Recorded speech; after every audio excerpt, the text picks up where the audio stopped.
Hi, I'm Imogen Lamport from Inside Out Style blog. I've been asked to give some advice on how to choose a flattering hair colour as you get older.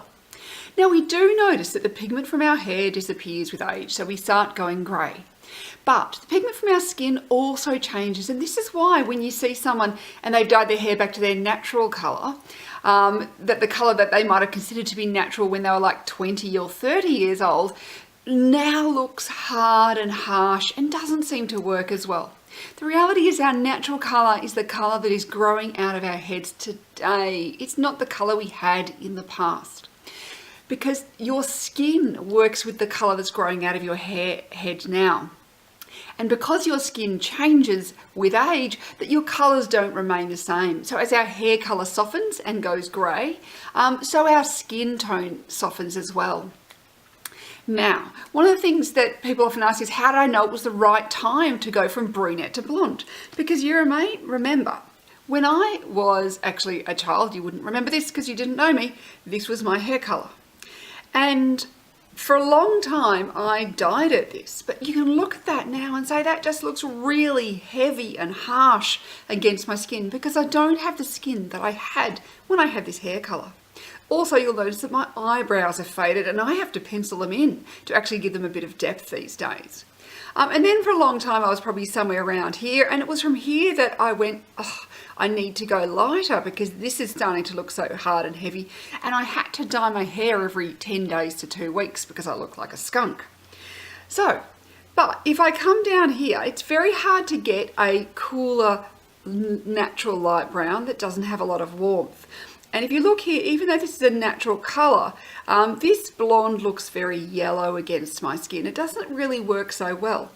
But when I had a look at this grayscale, so this is really the hairdresser's version of how grey are you. So when you're at your hairdresser, if you want to know just what percentage of grey you are, this one here is grey from being a brunette, and this one here is greying from being a kind of a deep dark blonde.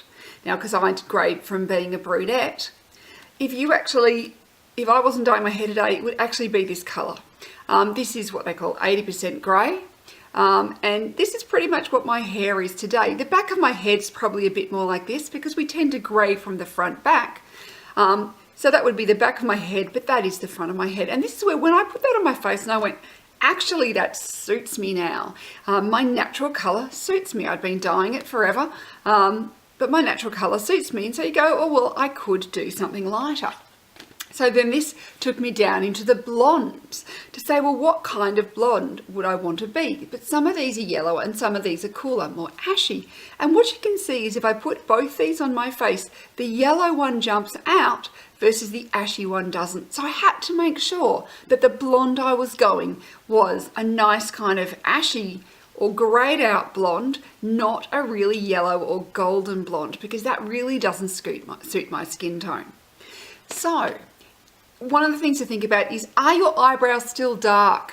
Because if they are, you might find going light, particularly like I have, is much harder. My eyebrows had faded away, as had my hair. So my hair had disappeared, my hair colour had disappeared. And then understanding that, you know, this is a kind of an ash base range, you can see that these colours are much more attractive on me than these, which are gold based. So if you're going to the hairdresser, why not ask them, can you have a look? Because you can see quite easily that these kind of colours don't work, but these do. So making sure that the colours blend with your skin tone is really important. And then if you have a colour swatch, so I have a swatch, something like this, you can see that if I put it up against, you know, like if I said, oh, I wanted to go coppery, it really doesn't work with my colours. And even the gold-based tones really don't work. And of course, we've already seen that they don't work on me. But if I go to the ash-based tones, you can see that those ash-based tones actually work well with my colour swatch, which just means they're going to work with me and they'll work with my clothes. Now, if you're someone who's warmer and you're losing your warmth, and that's something that happens as we go grey because that actually kind of reduces your warmth factor. You may have been somewhere here and you might have found that you could wear, you know, or have highlights or lowlights in some of these more red copper-based colours. And you can still do the golds as well. But what happens is when you cool down a little more, you're still warm, but you're cooling, that you'll find that the copper-based colours really don't work as well anymore, and you have to go back to the golds. And you have to lose some of that more reddishness that you might have had, because it will start to wear you. And I always think you want to be the person wearing your hair colour rather than the hair colour wearing you. So I always like to look for a colour that when I hold it up to my skin or to my client's skin, it looks harmonious. And of course, there's a lot of complicated science and technique in dyeing hair. To take a hair colour from one colour to another colour is actually quite complicated. It's a chemical process. And so your hair may or may not do what you want it to either. So I had to wait for my hair to go basically this before I could get it to this level of blonde. Otherwise it would have just all broken off, or it would have looked very yellow. And the yellowness, as we've looked at, really doesn't suit my skin tone. So it is something that to talk to your hairdresser about, for them to understand that if you want cool tones or if you want warm tones, which are going to be the more flattering for you, and making that decision, because it can, but it's a big change, and it does change your hair, and it took me about 6 months to get from brunette to blonde. Like I am now. So do have a conversation with your hairdresser, but take along your swatch, have a look at hair colours, have a look at how they react, and you can even go down, some of the chemists will have little samples and stuff you can hold up against your skin. Have a look and see how you think they look, because I know for a long time, every time I put up a blonde next to my face, it really didn't work.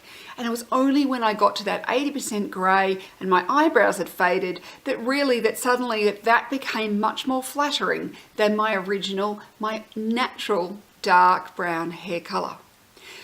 So I hope that's helped you, and do let me know if you have any questions.